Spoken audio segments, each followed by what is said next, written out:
বাবা, তোরা তো একেবারে মেড ফর ইচ আদার। কেউ বলবে সম্বন্ধ করে বিয়ে হয়েছে? পারফেক্ট খোঁজ পেয়েছি বলো। বিয়ে এবার তুমিও করে ফেলো। বিয়ে? হ্যাঁ, বিয়ে মানেই তো বোঝা সত্যিকারের জীবন সঙ্গী পাওয়া একদম সহজ না। এবার আমাদের মতো মাই সোলমেট ম্যাট্রিমনিতে তুইও রেজিস্টার করা। ইয়েস। বাই দ্য ওয়ে, একমাত্র এখানেই অটোমেটিক ওয়েতে জ্যোতিষ ও সংখ্যাতত্ত্বের ভিত্তিতে সাইন্টিফিক ম্যাচ করা হয়। আর তাই বিয়েটা বোঝা নয়, বরং সঠিক বোঝাপড়ার মানুষের সাথেই হয়। এখান থেকে এত সহজে মনের মানুষ খুঁজে পাবো? খুঁজে নিন তাকে যে বোঝে আপনাকে।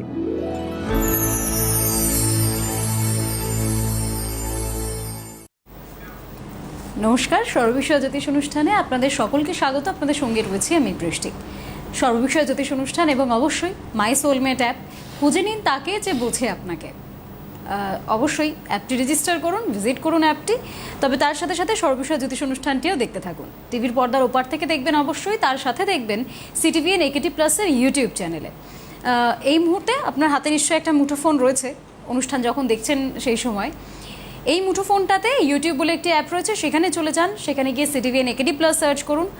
এই মুহূর্তে সেখান থেকে লাইভ চলছে সর্ববিষয় জ্যোতিষ অনুষ্ঠান, পরবর্তীতে ভিডিও ফরম্যাট থাকবে, সেটাও আপনারা দেখতে পারেন। এবং অবশ্যই সিটিভিএন একেডি প্লাসকে সাবস্ক্রাইব করবেন, যাতে সর্ববিষয় জ্যোতিষ অনুষ্ঠান যখন পোস্ট হবে তখন সবার ফার্স্ট নোটিফিকেশনটা যেন পৌঁছে যায় আপনার কাছে। এবার চলে আসি আজকের আমরা আমাদের অনুষ্ঠানে। একদম শুরুতেই অনুষ্ঠানে ঢোকার আগেই যেটা বলার সেটা হচ্ছে 23শে জুলাই হলদিয়া, সেখানে দাদার চেম্বার থাকবে, বুকিং নাম্বার থাকবে। আর 10 দিনের ঠিক যেমন আপনারা জানেন যে যেদিন চেম্বার তার ঠিক 10 দিন আগে থেকে বুকিং শুরু হয়ে যায়। তো 23 তারিখে চেম্বার রয়েছে, বুকিং শুরু হয়ে যাবে খুব জলদি। আর আপনাদের খুব তাড়াতাড়ি বুকিং নাম্বার থেকে বুকিংটা সারতে হবে, যাতে হলদিয়ার চেম্বারটা আপনারা মিস না করেন। এবার আসছি অনুষ্ঠানে। আমি শুরুতেই যখন দাদাকে জিজ্ঞাসা করছিলাম যে আজকে আমরা কী নিয়ে কথা বলবো, দাদা বললেন আমরা বলি না কথা। তো কথা বলাটাই ভীষণ ভালো লাগে আমার, কথা বলতে। তো আপনারা ফোন করুন, কথা হবে আজকে। আর দাদার কাছ থেকে ঠিক কী কী নতুন নতুন কথা আমরা আজকে শুনতে পাবো, সেটা চলুন শুনে নিই। যার অনুষ্ঠান জ্যোতিষ এবং সংখ্যাতত্ত্ববিদ কৌশিক ডি কাশ্যপ রয়েছেন আমাদের সঙ্গে, চলুন তার কথা শুনে নিই আজকে। দাদা স্বাগত, নমস্কার। নমস্কার, সকলকে আমার আন্তরিক প্রীতি, শুভেচ্ছা, অভিনন্দন, বড়দের আমার শ্রদ্ধা এবং প্রণাম জানিয়ে আজকের অনুষ্ঠান শুরু করছি। প্রতিদিনের মতো মাই সোলমেট ম্যাট্রিমনির অ্যাডভার্টাইজমেন্ট দিয়েই আমরা এই অনুষ্ঠান শুরু করি। আপনারাও দেখেন, শোনেন এবং অজস্র মানুষ মাই সোলমেটকে আপন্ন করে নিচ্ছেন সঠিক বৈবাহিক দাম্পত্য জীবনে প্রবেশ করার জন্য। দেখুন, মূল কথা যেটা মাই সোলমেটে বলা হয়, বৃষ্টিও বলে আপনাদের, যে খুঁজে নিন তাকে যে বোঝে আপনাকে। যেহেতু পার্টনারশিপ, সুতরাং আপনার সোলের সাথে আপনার পার্টনারের সোল কতটা ম্যাচ করছে প্রপার ওয়েতে, সেটার জন্যই বোঝাপড়ার জায়গাটা খুব জরুরি। এবং সেই বোঝাপড়াটা ঠিক হলে আমরা যথাযথভাবে সুস্থ, সুন্দর, সর্বাঙ্গীন সুন্দর একটা বৈবাহিক দাম্পত্য জীবন কাটাতে পারি। নতুবা আমি বারবার বলি যে আগে ঠিক করে নিন যে খালি বিয়ে করবেন, বা ছেলে মেয়ে বা পরিবারের মানুষের খালি বিয়ে দেবেন, না সুখী দাম্পত্য তাদের করে দেবেন, এটা আগে ভেবে নিন। তার কারণ দেখুন, বাজারে কোনো কিছু তো একটা পাওয়া যায় না, প্রচুর পাওয়া যায় যে কোনো বিষয়, তাই না? সুতরাং অন্যান্য যে সমস্ত ম্যাট্রিমনি আছে, মাই সোলমেট 2023-এর একদম এন্ডে, বলা যায় 24-এর গোড়া থেকে আত্মপ্রকাশ করার পর থেকে যখনই জ্যোতিষ এবং সংখ্যাতত্ত্বের হাত ধরে আপনাদের বোঝাপড়াটাকে একদম ফ্রি অফ কস্ট বুঝিয়ে দেওয়ার চেষ্টা করছে আপনাদের পছন্দের মানুষের সঙ্গে, যে আদৌ যার সঙ্গে আপনার পছন্দ, মানে আপাতভাবে পছন্দ হচ্ছে যে মানুষটাকে আপনার উল্টো দিকের, তার সঙ্গে বোঝাপড়াটা ঠিক হচ্ছে কি না সেটা মেলানোর জন্য জ্যোতিষ এবং সংখ্যাতত্ত্বের হাত ধরে একদম ফ্রি অফ কস্ট আপনারা মাই সোলমেট ম্যাট্রিমনিতেই একমাত্র সেটা পাচ্ছেন। এর পরবর্তী ক্ষেত্রে যারা বাজারে আছে, দীর্ঘদিন ধরেই আছে, তারা জীবনে এসব করতো না, কারণ তাদের কেবলমাত্র ব্যবসায়িক চাহিদা পূর্ণ হওয়া, আপনাকে একগাদা পাত্র বা একগাদা পাত্রীর সন্ধান দিয়ে দেওয়া, তাহলেই তাদের কাজ শেষ। দায়বদ্ধতা ও অতটুকুনি। কিন্তু সমাজটাকে যদি আগামীতে একটা সুস্থ সুন্দর বৈবাহিক দাম্পত্য জীবনের মাধ্যমে ডিভোর্সহীন করে তোলা যায়, তা জ্যোতিষশাস্ত্রী হিসাবে আমার দায়বদ্ধতা এটা আছে বলে আমি মনে করি। এবং যার ফলে মাই সোলমেট ম্যাট্রিমনিতে জ্যোতিষ এবং সংখ্যাতত্ত্বের হাত ধরে বোঝাপড়ার যে আঙ্গিকটা, সেটা আপনাদের জন্য আমি বিনি পয়সায় দিয়েছি। এবার অন্যান্য জায়গায় আপনারা দেখতে পাচ্ছেন যে জ্যোতিষ বিচার ফ্রি। সেই জ্যোতিষ বিচার অ্যাকচুয়ালি সে মান্ধাত্তার আমলের, যাকে আপনারা জোটক বিচার বলে জানেন, যেটা অ্যাকচুয়ালি অষ্টকূট বিচার। 8টা কূটের মিলন, 36 পয়েন্টের মিলন, অনেকেই জানেন। যেটার জন্য আজকে কোনো কাউকে দরকার নেই, কোনো জ্যোতিষশাস্ত্রীকেও দরকার নেই, কোনো ম্যাট্রিমোনিয়াল অ্যাপকেও দরকার নেই। আপনার হাতের মুঠোফোন আছে, সেখানে প্লে স্টোর আছে অ্যান্ড্রয়েডে, অথবা অ্যাপেলে iOS সিস্টেমে আছে সেখানে স্টোর। সেখানে গিয়ে যে কোনো একটা এই ধরনের অ্যাস্ট্রোলজিক্যাল অ্যাপ ডাউনলোড করবেন। সেখানে আপনার এবং আপনি যাকে পছন্দ করলেন তার date of birth, time, place দেবেন, দেখবেন অষ্টকূটের রেজাল্ট ওখানে এসে যাচ্ছে। কিন্তু ওই যে মান্ধাত্তার আমলের অষ্টকূটের রেজাল্ট, ওটা দিয়ে সত্যি কি রাজ্যটুক বিচার হয়? ওটা দিয়ে কি বোঝাপড়া হয়? যেটাকে হাতিয়ার করে দিগ্গজ ম্যাট্রিমোনিয়াল সার্ভিসরা আজকে আপনাকে বিজ্ঞাপন দেখাচ্ছে বিভিন্ন প্ল্যাটফর্মে, যেখানে জ্যোতিষ সম্পর্কীয় সাজেশান দেওয়া হয়। ওই সাজেশান আমি গত 20 বছরের বেশি প্রফেশনাল কেরিয়ারে দেখেছি যে কেবলমাত্র জটক বিচারের ফলে অষ্টকূট মিলন, যেটাকে বলে 36 পয়েন্ট যেটায় আসে 8টা গুণের মিলনে, সেটা যদি সম্পূর্ণ 36-এ 36ও মেলে, সেখানেও গিয়ে মানুষের পরবর্তী ক্ষেত্রে সুখী দাম্পত্য তৈরি হয়নি, দাবি করে বলছি। দেখুন, আমাদের যখন জ্যোতিষশাস্ত্র রচনা হয়েছিল, বা ধরা যাক আমি যখন প্রথম জ্যোতিষ শাস্ত্রটা শিখছি হাতে কলমে, সকলেই আমরা প্রথমে এপিমেরিস ধরে, পঞ্জিকা ধরে, হাতে অঙ্ক কষে কিন্তু টোটাল এই জন্মছকটাকে আঁকা এবং তার দশা পিরিয়ডকে ক্যালকুলেট করা, এটা সাধারণভাবে শিখেছি। তার কারণ তখন এতটা কম্পিউটার এসছে, কিন্তু কম্পিউটারাইজড সফটওয়্যারের মাধ্যমে এইগুলো এত সহজলভ্য হয়নি। যখন মানুষ অঙ্ক করতো হাতে হাতে, বড় বড় যোগ বিয়োগ গুণ ভাগ সব করতো, তখন হাতেই করতো। তারপরে যখন ক্যালকুলেটর আবিষ্কার হলো, তখন মানুষ ক্যালকুলেটরের সাহায্য নিল। তার পরবর্তী ক্ষেত্রে যখন কম্পিউটার এলো, আরও সেই পদ্ধতিটা সহজ হয়ে গেল এবং তাড়াতাড়ি হলো। সব থেকে বড় কথা, সহজের থেকেও তাড়াতাড়ি হলো। যার ফলে আজকে যখন আপনারা ওদিক থেকে হ্যালো করবেন, বৃষ্টি হ্যালো করবে, আমি আপনাদের হ্যালো করব, কথা বলবো, তখন date of birth, time, place আমি এই যন্ত্রটার মধ্যে আপনারা যা বলবেন সেটা পুট করে দেবো। সঙ্গে সঙ্গে একটা জন্মছক আমার চোখের সামনে ফুটে উঠবে, দশা অন্তর্দশা প্রত্যন্তর্দশা ফুটে উঠবে। আমি যেটাকে কারসার নাড়িয়ে করতে চাইবো সেটাই চলে আসবে, তাই না? সুতরাং যখন হাতে হতো, সেটা কি ভুল হতো না? ভুল হতো না, কিন্তু কিছুটা ডিফারেন্স ক্রিয়েট হতো। তার কারণ নিজে যখন অঙ্ক করছি, তখন কিছু দশমিকের অংশ আমরা মাঝে মধ্যে বাদ দিয়ে দিতাম। সেখানে কিন্তু কিছু হেরফের হয়ে যেত, ফলাফলের হেরফের হতো, কখনো কখনো গণিতের হেরফের হতো, কখনো ওই গণিতটাকে করে যে পর্যবেক্ষণটা করা হচ্ছে তার অনুযায়ী ফলাফলের কিছু ডিফারেন্স হতো জ্যোতিষশাস্ত্রী টু জ্যোতিষশাস্ত্রী। মূলত যেটা হতো, দশা অন্তর্দশায় ডিফারেন্স ক্রিয়েট হতো। এখনও কি হয় না? এখনও হয়, কারণ সফটওয়্যার টু সফটওয়্যার ভ্যারি করে, যে যেভাবে কোড করে সফটওয়্যারটাকে বানিয়েছে। কিন্তু সেই পার্থক্যটা খুব সামান্য হয়, 1-2 দিনের হয়, বিশাল হয় না কখনো। যার ফলে আজকে যখন কম্পিউটার বাবাজি আছেন এবং মানুষের তৈরি কোড করা সফটওয়্যার আছে, সেখানে আমি কি বেকার আপনাদের ডেট অফ বার্থ, টাইম নিয়ে এখানে এপিমেরিসের বস্তা নিয়ে অঙ্ক কষে আপনাদের বলতে যাব? নিশ্চয়ই যাব না। ঠিক অষ্টকূট যখন ছিল, তখন পরিবেশ পরিস্থিতি আমাদের ব্যক্তিগত এবং সামাজিক জীবনে আলাদা রকম ছিল।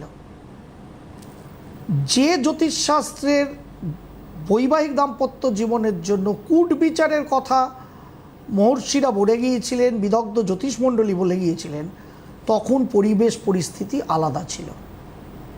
আর আজকের পরিবেশ পরিস্থিতিতে দাঁড়িয়ে এআই এর যুগে দাঁড়িয়ে আমরা সেই গদবাঁধা অষ্টকূট বিচারেই পড়ে আছি, যার ফলে অষ্টকূট বিচারে ম্যাচিং দেখাচ্ছে, বিয়ে হচ্ছে, কিন্তু সেই বিয়ে চিরকালীন দাম্পত্য সুখ দিতে পারছে না।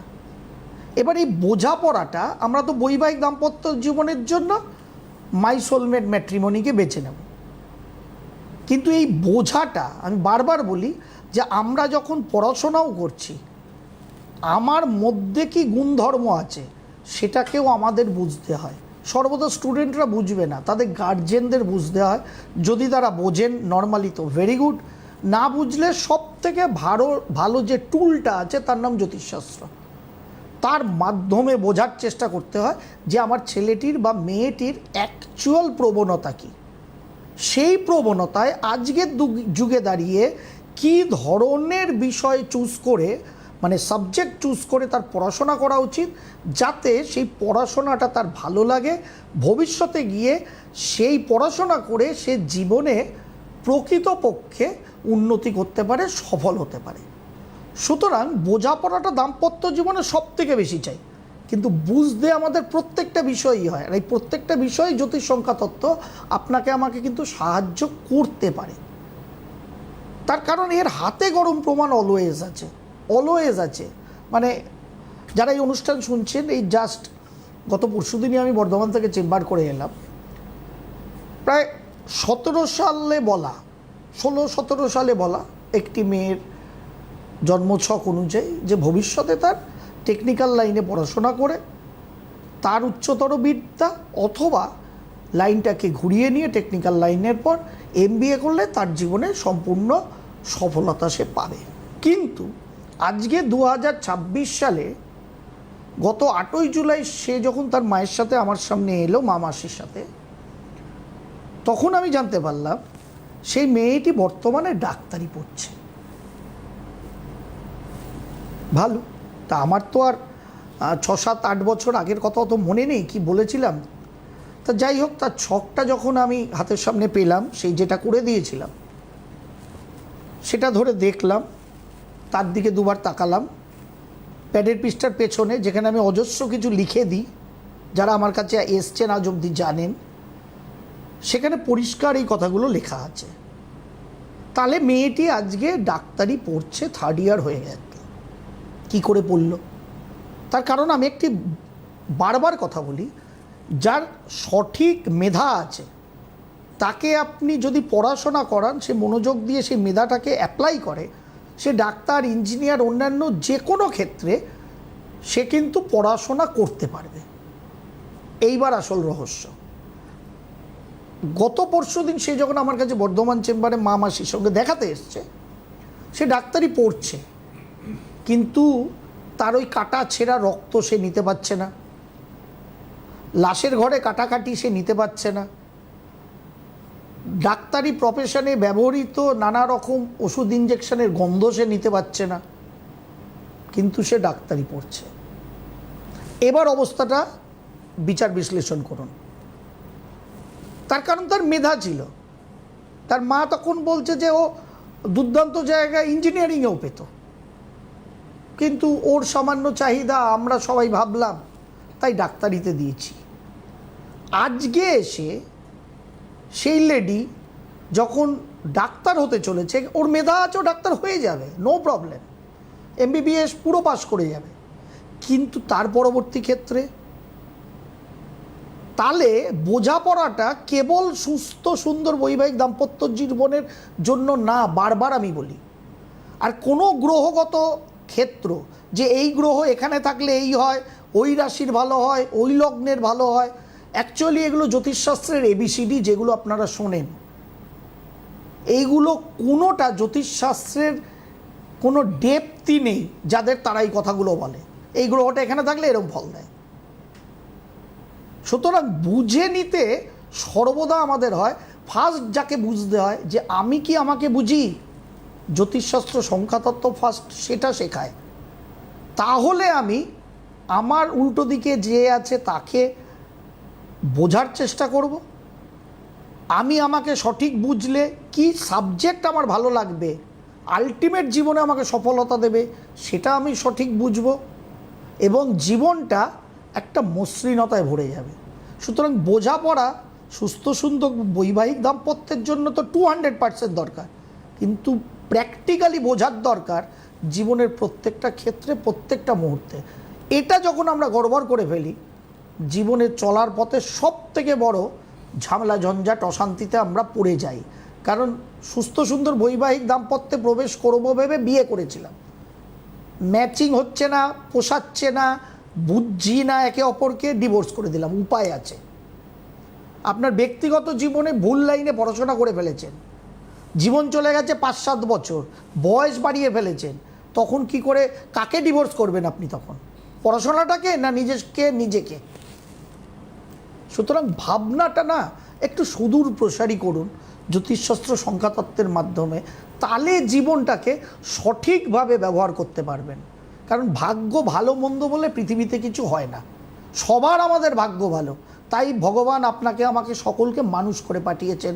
এই আপ্তবাক্যটাকে আগে গ্রহণ করুন, দেখুন আপনার কোয়ালিটিটাকে এনহ্যান্স করুন, নিজেকে বুঝুন, ঠিক আমি কি চাই, কি পারি, কি চাইছি, কি করা উচিত। যখনই এটা বুঝবো, জীবন দেখবেন সফলতার লাইনে গাড়িটা দৌড়াচ্ছে। আর না তো আলটিমেট এ ওটা করেছে, ও ওটা বলেছে বলে এইটা করছি, তাই করে ফেললাম, পরে কিন্তু জীবনটা টাইটাই ফিস হয়ে যাবে। তখন হতাশা। পারিবারিক দাম্পত্য জীবনে ডিভোর্সের উপায় আছে, অন্য কোনো জীবনে কি আছে? জীবন থেকে তো আর ডিভোর্স করতে পারি না আপনি আমি নিজেকে, তাই না? কেউ ফোনে আছেন, নিয়ে ফেলি। জ্ঞানের কথা বললাম, কিন্তু হাতে গরম উদাহরণ ছাড়া কৌশিক ডিকার সব কথা বলে না। বেশিরভাগ থেকে তাহলে আমরা প্রত্যেকদিন এটা বলবো যে আমাদের প্রত্যেকের কপালটা ভালোই যাচ্ছে, সর্বদা ভালো তো, সর্বদা ভালো। কপাল বলে কিছু নেই। সব এই ভুরুর ওপরে 4 আঙুলকে ছোটবেলায় ফোরেড শেখানো হয়েছিল, বাংলা ভাষায় কপাল শেখানো হয়েছিল, তাই বলি এটা কপাল। যদি এই টাকটাকে শেখানো হতো, বলতাম এটা কপাল, নাথিং এলস, এর বাইরে। সুতরাং কপাল আর ফোরেডের সঙ্গে আমার ভাগ্যের কোনো সম্পর্ক নেই, ভাগ্য আলাদা জিনিস, আর কপাল আর ফোরেড আলাদা জিনিস। গুলিয়ে গপ করে ফেলি বাঙালি। এই রাশি বৃহস্পতি এখানে গেলে কি হবে, শনি বক্রী হলে কি হবে, বুধ এখানে গেলে কি হবে, শুক্র এখানে গেলে কি হবে। 6000 লোক দেখছেন, সব কটার জীবনে কিচ্ছু হয়নি, হবেও না ভবিষ্যতে। তার কারণ খালি ভাবছেন আপনার রাশি ওটা, আর পৃথিবীতে কারোর বোধহয় ওই রাশি নেই, আপনি লটারি পাবেন আর কেউ পাবেন না। কিন্তু কোটিপতি প্রত্যেকটা লটারি খেলায় একজন হবে, কিন্তু অন্তত 1 লক্ষ ওই রাশির মানুষ ওই লটারির টিকিট কাটছে, তা পাবে তো একজন। তা আপনি কী করে জানলেন আপনার কপালে লটারিটা লাগবে? অতএব বোকামো যত তাড়াতাড়ি আমরা ছাড়ব, তত আগামী সুন্দর পশ্চিমবঙ্গের প্রকৃত মানুষ আমরা পশ্চিমবঙ্গবাসী হতে পারবো, তাহলে আবার সামনের দিকে এগিয়ে চলতে পারবো। নিয়ে ফেলি, কেউ সেই আছে? মুহূর্তে একজন টেলিফোন লাইনে রয়েছেন। হ্যালো, কে বলছেন, কোথা থেকে বলছেন? আমি শিলিগুড়ি থেকে যুবরাজ বলছি। বেশ, কি কার নাম সম্পর্কে? শুনতে পারলাম না। নমস্কার স্যার। হ্যাঁ, নামটা কি? যুবরাজ। কি রাজ? যুবরাজ? যুবরাজ। হ্যাঁ আচ্ছা, বেশ, বলুন। স্যার, আমি আমার কেরিয়ার সম্বন্ধে জানতে চাই। আগে ডেট অফ বার্থ বলুন, তারপরে তো কেরিয়ার। 28 সেপ্টেম্বর 2002। 28 সেপ্টেম্বর 2002। বেশ। 12:06 AM। 12:06 AM। মানে 27 তারিখ রাত 12:06 জন্মেছেন? হ্যাঁ স্যার। শিলিগুড়ি? শিলিগুড়ি। শিলিগুড়িতে কি করছেন এখন? স্যার, আমি তো মাস্টার ডিগ্রি কমপ্লিট করেছি কিসে? ইতিহাসে। একদম মাস্টারমশাই হবেন আপনি। ভালো করে পিএইচডি করুন, নেট সেট দিন, প্রিপারেশন নিন। একটাই সন্তান আপনি বা আমার? হ্যাঁ স্যার। নেট সেট দিন ভালো করে। আর না তো এসএসসি করা থাকলে, মানে বিএড করা থাকলে, তাহলে এসএসসি দিতে পারেন। মাস্টারমশাইয়ের জন্য খুব ভালো ছক এটা। খালি টেনশন অ্যাংজাইটি কাটাতে হবে। জন্মকালীন হরোস্কোপটায় কালসর্প যোগ আছে, এখানে শেষনাগ কালসর্প যোগ আছে। টেনশন অ্যাংজাইটিটা কমান, আপনার মধ্যে প্রচুর পোটেনশিয়ালিটি আছে, দুর্দান্ত হরোস্কোপ আছে, ইতিহাস নিয়ে পড়া ভালো হয়েছে, মানুষের মধ্যে মিশে গিয়ে সব কর্ম করতে পারবেন, মাস্টার হতে পারেন, অ্যাডমিনিস্ট্রেটর হতে পারেন। আপনি কোনটা চাইছেন সেটা আগে বলুন। এখানে দুটো পথই খোলা আছে, আপনি মাস্টারমশাইও হতে পারেন, টিচিংয়েও যেতে পারেন, অথবা আপনি অ্যাডমিনিস্ট্রেশন ডিপার্টমেন্টও ট্রাই করতে পারেন, WBCS বা UPSC এইসব ধরনের। আপনার কোনটা ভালো বলে মনে হচ্ছে? স্যার আমার টিচিংটাই ভালো লাগে। হ্যাঁ, ভালো তো লাগবে, অতএব সেটার জন্য ট্রাই করুন।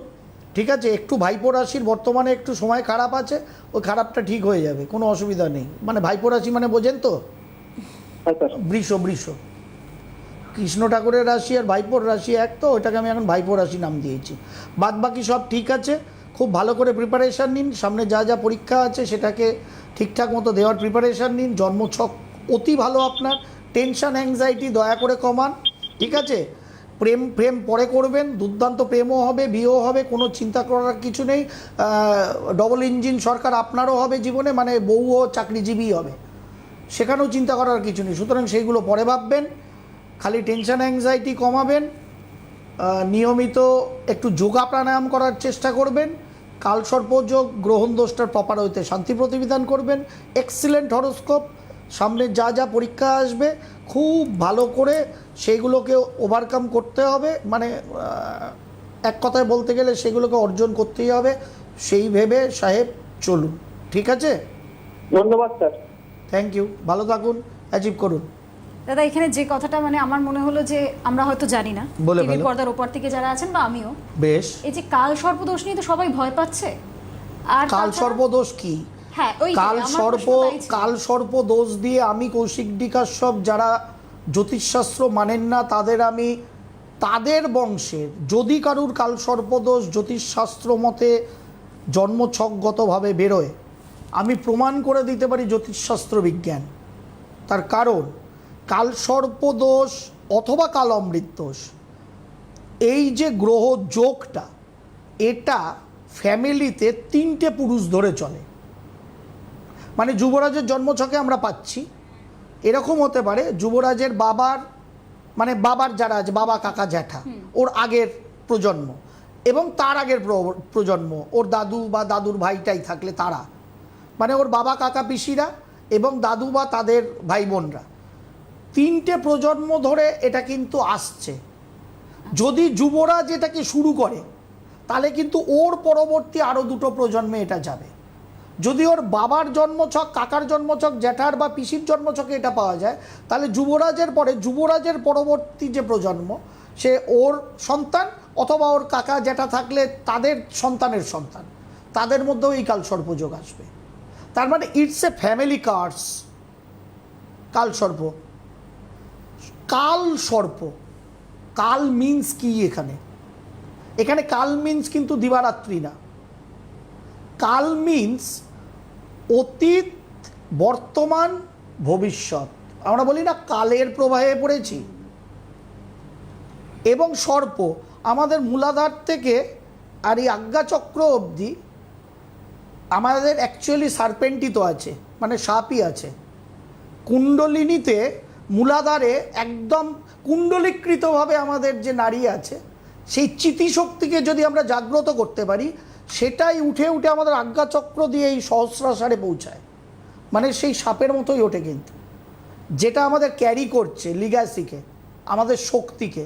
সুতরাং কালসর্প ভয় পাওয়ার জিনিস না, বিষয় হচ্ছে সেটা যেহেতু একটা ঋণ বলা যায়, ঈশ্বরের ঘরের ঋণ।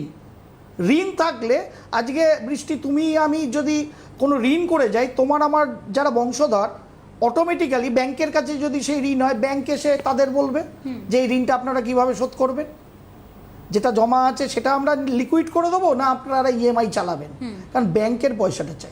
ঠিক ভগবান এখানে ব্যাংকের মতো, তারও পয়সাটা চাই, তার কাছে হাত জোর করে ক্ষমা প্রার্থনা, শান্তি প্রতিবিধান, নিজের কর্মটা সঠিক দিশায় করা, সেটাই EMI ভগবানের ঘরে। সেটাকে যদি করা যায়, ভয় পাওয়ার কিছু নেই কোনো কিছুতে। মানুষ হয়ে জন্মেছি, কর্ম সঠিক করলে ফলাফল 100%। বেশ, একেবারে নির্দ্বিধায় থাকুন, ভালো থাকুন আপনারা সকলে। আজকের জন্য অনুষ্ঠানটা আমরা এখানেই শেষ করছি। আপনাদের সকলকে অনেক ধন্যবাদ। নমস্কার দাদা। নমস্কার।